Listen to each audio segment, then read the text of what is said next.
सच्चिदानंदरूपाय विश्वोत्पत्त्यादि Hathaway तापत्रय विनाशाय श्रीकृष्णाय वयं नुमः। नमो भगवते तस्मै कृष्णायाद्भुतकर्मणे रूपनाम विभेदेन जगत कीर्तियो यतः।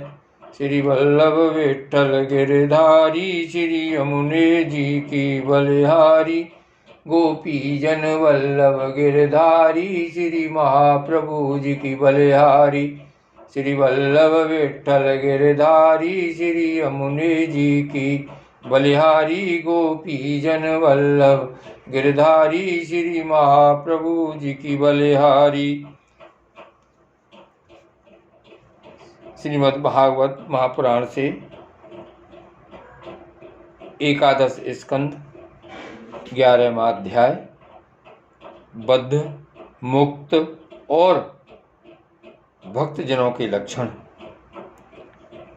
श्री भगवान उवाच। भगवान श्री कृष्ण ने कहा, प्यारे उद्धव, आत्मा बद्ध है या मुक्त है, इस प्रकार की व्याख्या या व्यवहार मेरे अधीन रहने वाले सत्वादि गुणों की उपाधि से ही होता है, वस्तुतः तत्व दृष्टि से नहीं।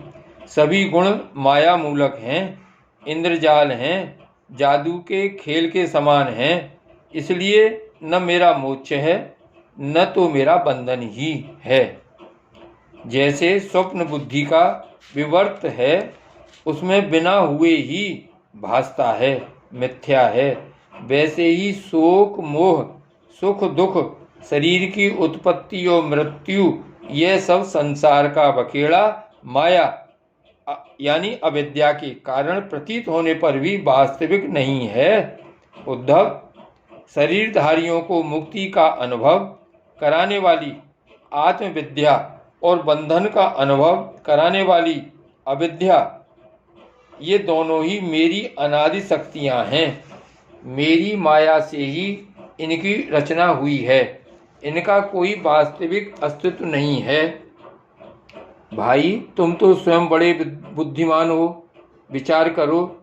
जीव तो एक ही है, वह व्यवहार के लिए ही मेरे अंश के रूप में कल्पित हुआ है, वस्तुतः मेरा स्वरूप ही है। आत्मज्ञान से संपन्न होने पर उसे मुक्त कहते हैं और आत्मा का ज्ञान न होने से बद्ध, और यह अज्ञान अनादि होने से बंधन भी अनादि कहलाता है। इस प्रकार मुझ एक ही धर्मी में रहने पर भी जो शोक और आनंद रूप विरुद्ध धर्म वाले जान पड़ते हैं, उन बद्ध और मुक्त जीव का भेद मैं बतलाता हूँ। वह भेद दो प्रकार का है। एक तो नित्य मुक्त ईश्वर से जीव का भेद और दूसरा मुक्त बद्ध जीव का भेद। पहला सुनो। जीव और ईश्वर बद्ध और मुक्त के भेद से भिन्न भिन्न होने पर भी एक ही शरीर में नियंता और नियंत्रित के रूप में स्थित हैं। ऐसा समझो कि शरीर एक वृक्ष है, इसमें हृदय का घोंसला बनाकर जीव और ईश्वर नाम के दो पक्षी रहते हैं। वे दोनों चेतन होने के कारण समान हैं और कभी न बिछुड़ने के कारण सखा हैं। इनके निवास करने का कारण केवल लीला ही है। इतनी समानता होने पर भी जीव तो शरीर रूप वृक्ष के फल सुख दुख आदि भोगता है, परंतु ईश्वर उन्हें न भोगकर कर्म फल सुख दुख आदि से असंग और उनका साक्षी मात्र रहता है। अभोक्ता होने पर भी ईश्वर की यह विलक्षणता है कि वह ज्ञान, ऐश्वर्य, आनंद और सामर्थ्य आदि में भोक्ता जीव से बढ़कर है। साथ ही एक यह भी विलक्षणता है कि अभोक्ता ईश्वर तो अपने वास्तविक स्वरूप और इसके अतिरिक्त जगत को भी जानता है, परंतु भोक्ता जीव न अपने वास्तविक स्वरूप को जानता है और न अपने से अतिरिक्त को। इन दोनों में जीव तो अविद्या से युक्त होने के कारण नित्यबद्ध है और ईश्वर विद्या स्वरूप होने के कारण नित्य मुक्त है। प्यारे उद्धव, ज्ञान संपन्न पुरुष भी मुक्त ही है। जैसे स्वप्न टूट जाने पर जगा हुआ पुरुष स्वप्न के स्मरणमाण शरीर से कोई संबंध नहीं रखता, वैसे ही ज्ञानी पुरुष सूक्ष्म और स्थूल शरीरों में रहने पर भी उनसे किसी प्रकार का संबंध नहीं रखता, परंतु अज्ञानी पुरुष वास्तव में शरीर से कोई संबंध न रखने पर भी अज्ञान के कारण शरीर में ही स्थित रहता है। जैसे स्वप्न देखने वाला पुरुष स्वप्न देखते समय स्वाप्निक शरीर में बद्ध जाता है। जैसे स्वप्न देखने वाला पुरुष स्वप्न देखते समय स्वाप्निक शरीर में बंध जाता है। व्यवहार में इंद्रियां, शब्द,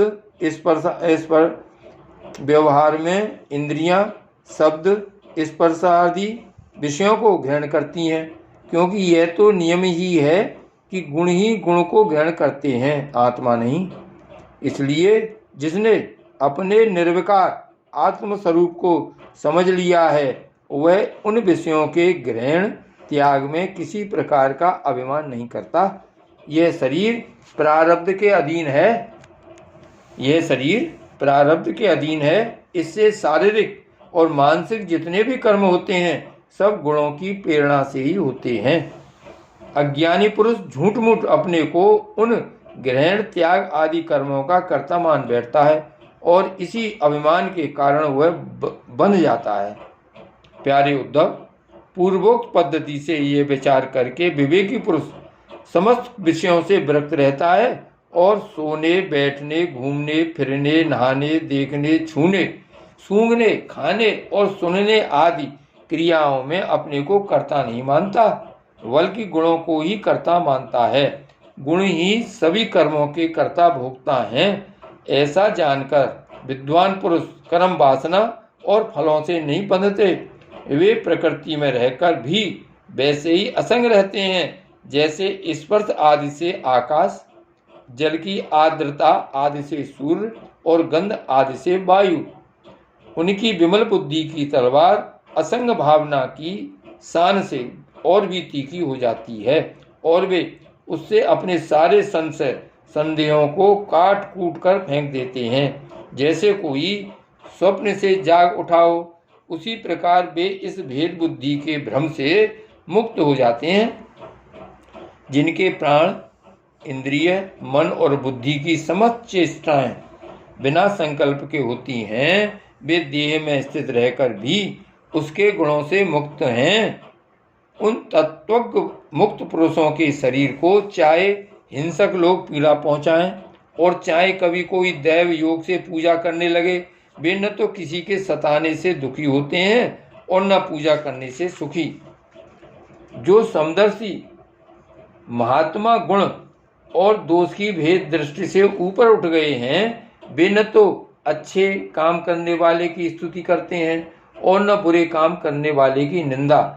न वे किसी की अच्छी बात सुनकर उसकी सराहना करते हैं और न बुरी बात सुनकर किसी को झड़कते ही हैं।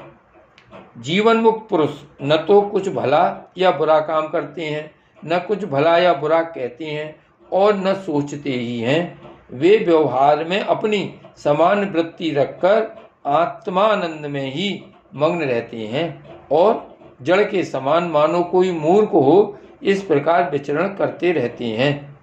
प्यारे उद्धव, जो पुरुष वेदों का तो पारगामी विद्वान हो, परंतु पर ब्रह्म के ज्ञान से शून्य हो, उसके परिश्रम का कोई फल नहीं है।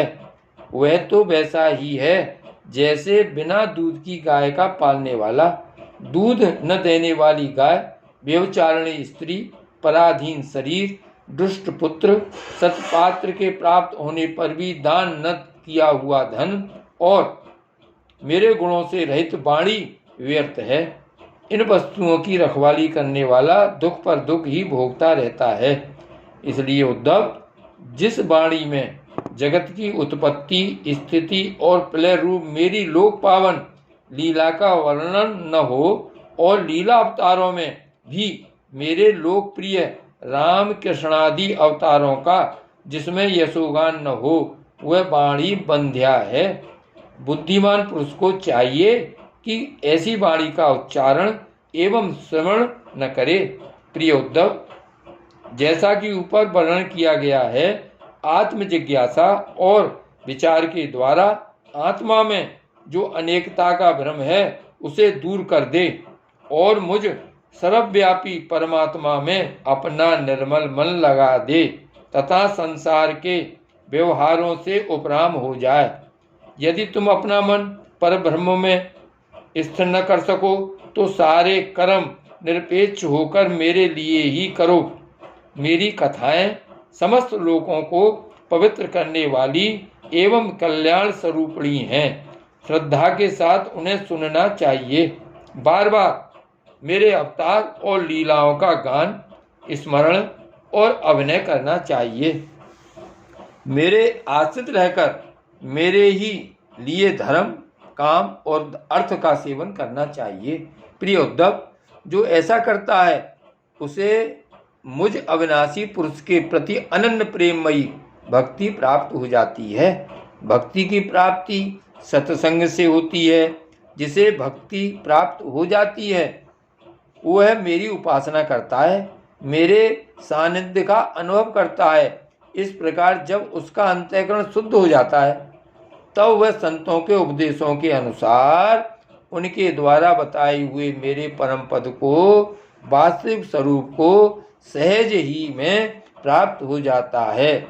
श्री गिरिराज धरण की जय। श्री वल्लभ विठ्ठल गिरधारी, श्री यमुने जी की बलिहारी, गोपीजन वल्लभ गिरधारी, श्री महाप्रभु जी की बलिहारी।